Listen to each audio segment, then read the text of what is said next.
Céret, on le connaît depuis plus de 20 ans, en venant en vacances régulièrement dans les Alberts. Donc Céret, c'était un peu un moment à la fois de visite du musée, du marché de Céret, des terrasses de Céret. Enfin bon, c'est un peu une vie. Donc un jour, sortant de l'autoroute pour aller chez ses amis, qui habite dans les Alberts, donc normalement on prend à gauche, quand on sort de l'autoroute, j'ai pris à droite, et Anne-Marie m'a demandé où vas-tu, et je dis je vais à Céret, que vas-tu faire? Je dis je vais acheter une maison. Elle dit quoi? Oui, je suis proche de la retraite et je ne sais pas que faire. J'ai pas la main verte, puis la terre c'est très bas, je ne fais pas la pêche, donc j'ai dit voilà, la seule chose que je sais faire c'est organiser. Donc voilà, après avoir visité le 17, le 18 maisons ici, voilà, on est tombé sur cette maison-ci, qui est pas très loin du musée, dans une petite rue qui est charmante, voilà. Et c'est comme ça qu'est née cette idée d'ouvrir ce lieu pour en faire quelque chose d'une rencontre, en tout cas, un peu ce qu'on appelle des tiers-lieux, comme on dit.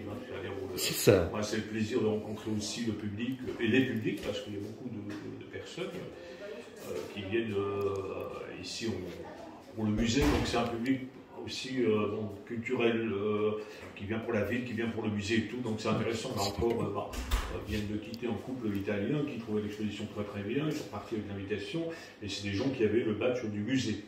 Je ne sais pas, ici c'est vraiment, moi je fais vraiment ça pour mon plaisir, c'est-à-dire que je suis payé par l'État belge avec ma retraite, et certains achètent des voitures de collection, d'autres en cheval de trait ou que sais-je. Moi, bon voilà, je me suis payé ce petit lieu pour avoir le plaisir de la rencontre et d'organiser des expositions. Voilà, mais il n'y a pas que des artistes belges. L'exposition précédente, c'était Pierre Brune, qui était donc c'est une sélection d'œuvres d'une héritière de Pierre Brune. Pierre Brune était le créateur du musée.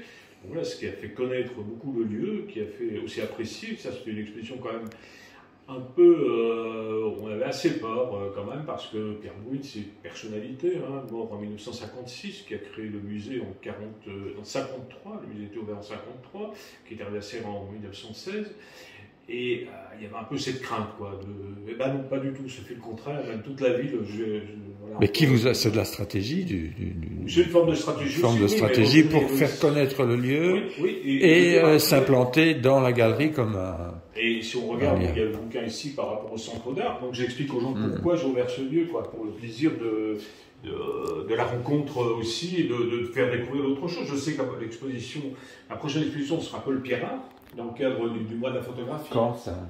Ce sera au mois d'octobre-novembre. Ok, ben on peut parler en deux mots des artistes. Hein. Donc il y a Marie-Hélène Dossin, au dessin, et Dominique Collignon, peinture. Voilà, c'est des artistes qui ont exposé à l'époque au Centre d'art en Belgique, et qui ont exposé, certaines, Dominique Collignon exposé à Liège, on peut marquer ici, à Sèvres et dans d'autres lieux. Marie-Hélène Dossin, quant à elle, habite en Flandre, mais elle est originaire des Ardennes belges.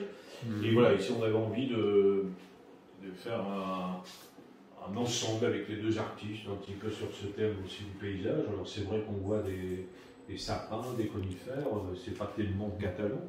Il faut savoir qu'à Céret, il y a quand même, des gens intéressés par l'art. Même les Céretans. Il y a des collectionneurs à Céret? Je ne saurais pas dire s'il y a des collectionneurs, il y a des gens qui sont très intéressés. Des amateurs. Il y a des amateurs d'art, et il faut savoir que les Céretans, il y a cette histoire de Céret avec Brune, avec Picasso, avec Braque, avec tous ces artistes Soutil et autres. On sent que les gens ont un regard sur les œuvres. Voilà. Un ancrage. Et ça, c'est intéressant. C'est plus l'échange. Ils ne viennent pas. Et si je suis installé ici, c'est parce que j'ai pas envie non plus qu'ils viennent avec leur glace, voilà, ici c'est un peu calme, il faut chercher. C'est ça. Le reste, on ne trouve pas tout de suite la galerie.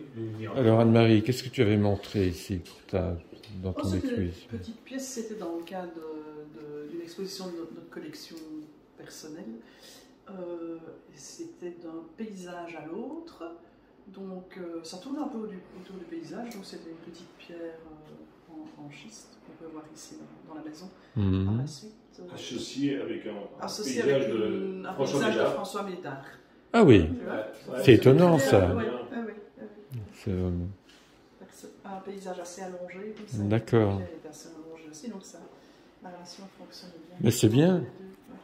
Enfin, est-ce que le musée fait le lien avec cette galerie, le musée de Céret? Le musée de Céret. Est-ce que tu as des affichettes qui sont posées là-bas? Est-ce qu'il y a des flyers qui sont posés, je ne suis pas là, mais je suis encore passé ce matin.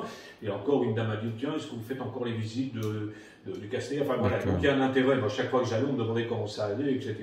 Donc, les Amis du Musée, donc, qui est une association qui dépend du musée, enfin qui est associée au musée, je crois qu'il y a 500-600 membres, relaient l'information de la galerie. Donc, dès que j'avais envoyé ici, c'est parti tout de suite vers les 500-600 membres. Donc il y a déjà une crédibilité qui s'est installée au niveau de la qualité de présentation.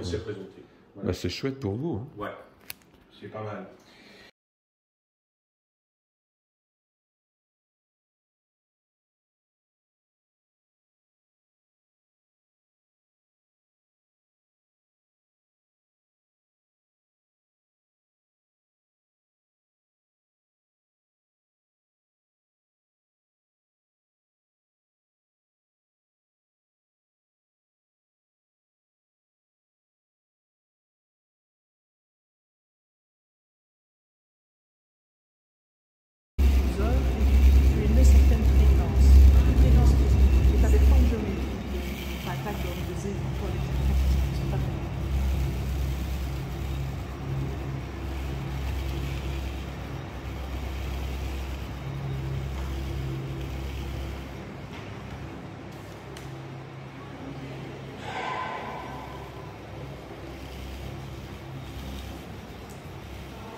Le sœur